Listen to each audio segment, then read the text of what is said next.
Marduk and Amun-Ra, the forgotten rulers of Earth. Once in our timeline, long before the rise of modern religions, humanity looked to the heavens and whispered the names of gods who walked among them. In the lands of Mesopotamia and Egypt, two figures loomed larger than life: Marduk, the triumphant god of Babylon, and Amun-Ra, the shining deity of the Nile. Their stories are ancient, their power immense, and their influence, perhaps, still felt today. Who were these gods? Were they divine beings, extraterrestrial visitors, or symbols of human ambition? And could they be connected, two faces of the same entity? Let us journey through time to unravel their mysteries. The Rise of Marduk. In ancient Babylon, the story of creation was a tale of chaos and triumph. At the center of it stood Marduk, a young god of immense power and ambition. The Enuma Elish, Babylon's sacred text, recounts how Marduk rose to prominence during a time of turmoil. The primordial dragon Tiamat had plunged the world into chaos, threatening to destroy all creation. None of the other gods dared to face her wrath, none except Marduk. He struck a deal with the divine assembly. If he defeated Tiamat, he would be granted supreme authority over all. With courage and cunning, Marduk fashioned a net to trap Tiamat and unleashed his mighty weapon, a thunderbolt, to slay her. From her divided body, he shaped the heavens and the earth, bringing order to the cosmos. His victory wasn't just a triumph over chaos, it was the beginning of a new age. As Babylon rose to power, so too did Marduk. Kings invoked his name to legitimize their rule, claiming his blessing in their pursuit of justice and law. The famous Code of Hammurabi, one of history's first written legal systems, was said to be inspired by Marduk himself. He became more than a god. He was the protector of civilization, the bringer of order, and the ruler of the earth. The majesty of Amun-Ra far to the west in the land of Egypt, another god rose to supreme power. Amun, once a local deity of Thebes, merged with Ra, the sun god, to become Amun-Ra, the king of the gods. His name meant the hidden one, yet his presence was everywhere, from the golden deserts to the life-giving waters of the Nile. Amun-Ra's influence grew during Egypt's Middle and New Kingdoms. Pharaohs, seen as his living representatives, built grand temples in his honor, the most magnificent being Karnak. Here, priests performed rituals to maintain the balance of Ma'at, the divine order that kept the world from descending into chaos. Unlike Marduk's dramatic rise through battle, Amun-Ra's power was rooted in creation and renewal.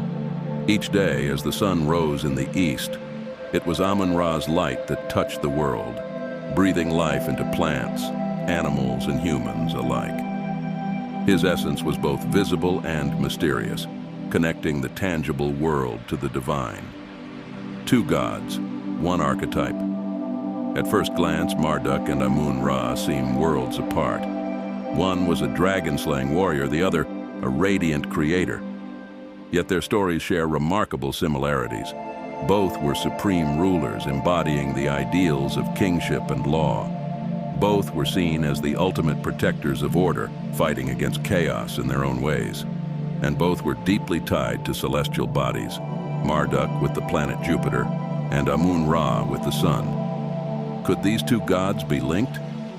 Some historians believe that shared mythological themes might point to a common origin, a proto-religion predating both Mesopotamia and Egypt. Others, more speculative, suggest they were different cultural interpretations of the same entity, a divine being who revealed itself to humanity in different forms. And then there are the ancient astronaut theorists.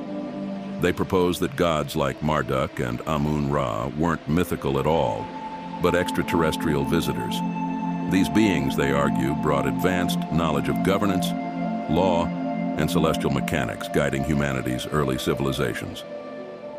Were Marduk and Amun-Ra members of the same cosmic race, shaping the destiny of the ancient world? The struggle for power, both gods faced challenges to their authority. Marduk's rise wasn't without resistance. Other gods, jealous of his power, tested his resolve. Similarly, Amun-Ra's priests clashed with rival factions in Egypt, as competing deities like Aten briefly rose to prominence. These struggles echo a timeless theme, the battle between chaos and order.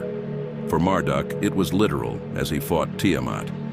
For Amun-Ra, it was symbolic, as the sun god descended into the underworld each night to battle darkness, only to rise victorious each morning. Even today, this theme resonates. Humanity still seeks balance in a world often teetering on the edge of disorder, a legacy left by these ancient rulers. The god who became Jehovah. As civilizations evolved, so too did their gods. When monotheism emerged, could figures like Marduk and Amun-Ra have been absorbed into a singular divine concept? Consider the Jewish god Jehovah. Like Marduk, Jehovah is depicted as a creator who brings order to chaos, defeating Leviathan, a sea monster reminiscent of Tiamat. Like Amun-Ra, Jehovah is both hidden and omnipresent, the ultimate source of light and life. It's a provocative idea that these ancient deities, once worshipped under different names, merged into the monotheistic traditions we know today. Why it matters. Why should we care about gods like Marduk and Amun-Ra in the 21st century? Because their stories are our stories. They reflect humanity's quest for meaning, order, and connection to the cosmos. Whether they were divine beings, extraterrestrial visitors, or simply the product of human imagination, they shape the foundations of law, leadership, and spirituality. They remind us of our enduring struggle against chaos and our longing for balance and justice. And perhaps, just perhaps, they hint at something greater, a shared origin, a cosmic truth that transcends time and culture. The journey continues. The stories of Marduk and Amun-Ra are far from over. Their legacies live on in ancient texts, archaeological discoveries, and modern debates. For those curious to learn more, the Enuma Elish offers a window into Marduk's triumph, while the temples of Karnak and Luxor stand as monuments to Amun-Ra's enduring power. What do you think? Were Marduk and Amun-Ra divine beings, ancient aliens, or something else entirely? Could they be the same entity, guiding humanity across time? Share your thoughts below, and let's keep exploring these fascinating mysteries together.